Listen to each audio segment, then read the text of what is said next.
വലിയ ജനക്കൂട്ടം വന്നു അങ്ങനെ പറയുന്നല്ലേ? എനിക്കതിനെ പറ്റി അറിയില്ല. ഞാനൊന്നാമത് സ്റ്റേജിലേ ബാക്കിലേക്കൊന്നും കാണുന്നില്ലല്ലോ, നല്ല തിരക്കും. പിന്നെ അത്യാവശ്യം തിരക്കിയാണല്ലോ കൊണ്ടുപോയത്. അപ്പോൾ ഔട്ടറിൽ ആ കാണുന്ന സ്ഥലത്താണല്ലോ ഞാൻ കാണുള്ളൂ. മറ്റേ കണ്ടത് നിങ്ങളാണല്ലോ. കാരണം നിങ്ങളെ വൈകിട്ട് വിട്ട് നിങ്ങളെല്ലാവരും ഉണ്ടല്ലോ. അപ്പോൾ അത് ജനം വിലയിരുത്തിയാൽ മതി.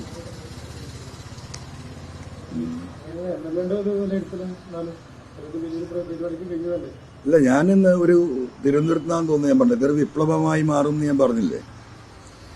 ആ പറഞ്ഞതിൽപ്പെട്ടാണ് ഇതൊക്കെ ഇതിലുണ്ട്. കേരളത്തിലെ യുവാക്കള് ഒന്നാമത് വളരെ അപ്സെറ്റാണ്. കാരണം കേരളത്തിൽ നിന്ന് യുവാക്കള് വിദ്യാഭ്യാസത്തിനും തൊഴിലിനുമായിട്ടാണ് വിദേശത്തേക്ക് ഒഴുകിക്കൊണ്ടിരിക്കുന്നത്.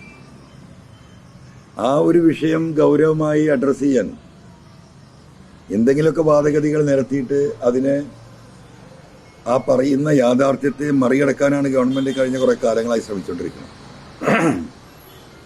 യഥാർത്ഥത്തിൽ വസ്തുത അതല്ല.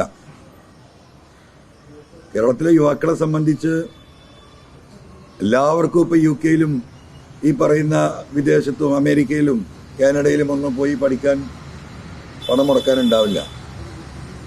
ഈ പോകുന്ന കുട്ടികളിൽ തന്നെ മഹാഭൂരിപക്ഷവും താമസിക്കുന്ന സ്വന്തം വീടും പോലും ബാങ്കിൽ പണയം വെച്ച് അങ്ങോട്ട് പോകുന്നത്. കാനഡ ഉൾപ്പെടെയുള്ള രാജ്യങ്ങളിലെ സ്ഥിതി മോശമായിക്കൊണ്ടിരിക്കുകയാണ്. വിദേശികളെ ആക്സെപ്റ്റ് ചെയ്യുന്നതിന് ഗവൺമെന്റുകൾ മടിച്ചുകൊണ്ടിരിക്കുകയാണ്. ഇന്നലെ തന്നെ എൻ്റെ ഒരു സിസ്റ്റർ മോനും എൻ്റെ ജ്യേഷ്ഠനും മോനും മടങ്ങിയെത്തിയിട്ടുണ്ട്. ഞാൻ അവരെ അവിടെ കണ്ടപ്പോൾ ഞാൻ അന്തം വിട്ടു. കാരണം അവരിപ്പം 2-3 വർഷമായിട്ട് അവിടെ ഉള്ളവരാ. ഇപ്പോൾ 2 മാസം മുമ്പേ അവർ പോയിട്ടുള്ളൂ. അപ്പം എന്താ പെട്ടെന്ന് വന്നു പറഞ്ഞപ്പോൾ അവർ തമാശി പറഞ്ഞല്ലേ ഞങ്ങൾ പ്രസംഗം കേൾക്കാൻ വന്നത് കാനഡയിൽ നിന്നും ചോദിച്ചു. അത് ശരിയെന്ന് പറഞ്ഞു. ഇപ്പം രാത്രി ഇവിടെ വന്ന് കാര്യം അന്വേഷിക്കുമ്പോഴാണ് കാര്യങ്ങൾ മോശമാണ് അവിടെ.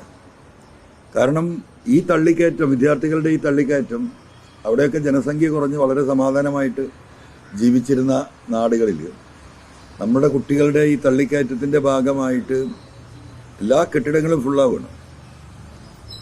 അവിടുത്തെ കനേഡിയൻസിന് കിട്ടിയിരുന്ന വാടക കിട്ടിയിരുന്ന ഫ്ലാറ്റുകൾ അതിൻ്റെ ഇരട്ടി വാടക കൊടുത്താൽ പോലും ഇപ്പം കിട്ടാനില്ല.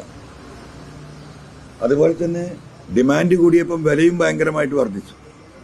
അപ്പം അവിടെയൊക്കെ ഒരു ബാങ്കിൻ്റെ എക്കോസിസ്റ്റത്തിലാണ് കാര്യങ്ങൾ വർക്ക് ചെയ്യുക. ഇത്ര ശമ്പളം, അതിന് ഒരു വീട് വാങ്ങുകയാണെങ്കിൽ ഇത്ര പേയ്മെൻറ്റ്, വീട്ടു ചെലവ് ഇത്ര, അത് ആ പേയ്മെൻറ്റിനോടുമായി ബന്ധപ്പെട്ടിട്ട് ആണ് ആ ഇവരുടെ എന്താ പറയുക ബാങ്കിങ് സിസ്റ്റവും അതുപോലെ ലൈഫ് സ്റ്റൈലും ഒക്കെ ഇതാകുന്നത്. ശമ്പളം ആർക്കും വർദ്ധിച്ചിട്ടില്ല അവിടെ ഉള്ളവർക്ക്.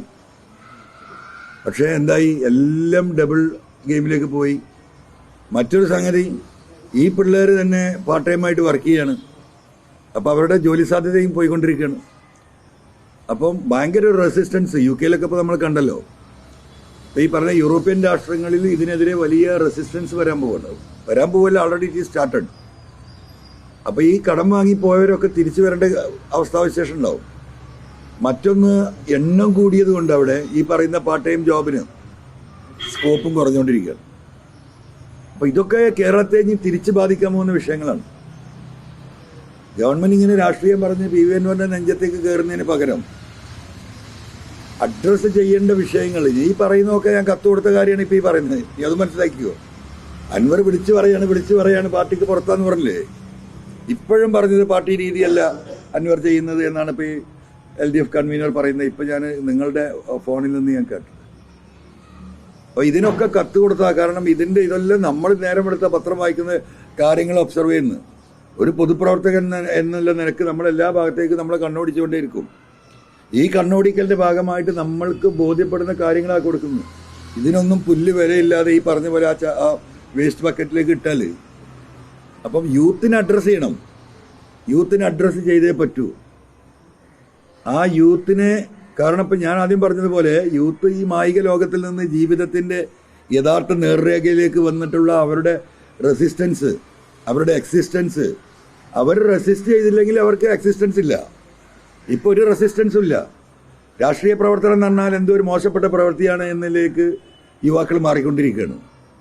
പക്ഷെ ഒരു ജനാധിപത്യ രാജ്യത്ത് രാഷ്ട്രീയ പ്രവർത്തനം നടത്തിയില്ലെങ്കിൽ ഇതിലും വലിയ ഗതികേടിലേക്ക് രാജ്യം പോവും.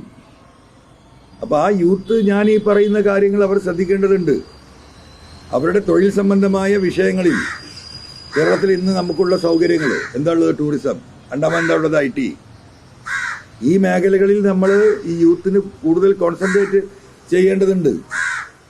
ഗോഡ്സ് ഓൺ കൺട്രി എന്ന് പറയുന്ന നമ്മുടെ ഈ രാജ്യത്ത്, നാട്ടിൽ ഏത് രാജ്യത്ത് പോയാലും ഏറ്റവും സന്തോഷമായി ജീവിക്കാനുള്ള ജീവിത സാഹചര്യങ്ങൾ ഇവിടെ മൊത്തത്തിലുണ്ട്. അത് ഉപയോഗപ്പെടുത്ത രീതിയിൽ ഇപ്പോൾ സ്റ്റാർട്ടപ്പുകളൊക്കെ നല്ല കാര്യമാണ്. കുറേ സ്റ്റാർട്ടപ്പുകൾ നടന്നിട്ടുണ്ട്. പക്ഷേ കേരളത്തിലെ IT പ്രൊഫഷണൽസിൻ്റെ ഔട്ട്പുട്ട് അനുസരിച്ച് നമ്മൾ പരിശോധിക്കുകയാണെങ്കിൽ ഇപ്പോൾ കേരളത്തിൽ ഉണ്ടായിട്ടുള്ള ഈ പറയുന്ന സ്റ്റാർട്ടപ്പുകളുടെ ഒരു 10 ഇരട്ടി ഉണ്ടാക്കാനുള്ള സാധ്യതയുണ്ട്. ഇന്ത്യയിൽ കേരളം നമ്പർ 1 ആണ് സ്റ്റാർട്ടപ്പിൻ്റെ കാര്യത്തിൽ, അതിൽ തർക്കമൊന്നുമില്ല. ബട്ട് അതിൻ്റെ 10 ഇരട്ടി ഉണ്ടാക്കാനുള്ള സാധ്യത, അതിനുള്ള മാൻ പവർ, അതിനുള്ള ബുദ്ധി, അതിനുള്ള IQ ഉള്ള പിള്ളേർ ഈ നാട്ടിലുണ്ട്. അപ്പോൾ അവർക്ക് നിർലോഭം സഹായം ഗവൺമെൻറ് ചെയ്തു കൊടുക്കേണ്ടതുണ്ട്. ആ രീതിയിലേക്ക് ഇതിനെ കൊണ്ടുവരണം.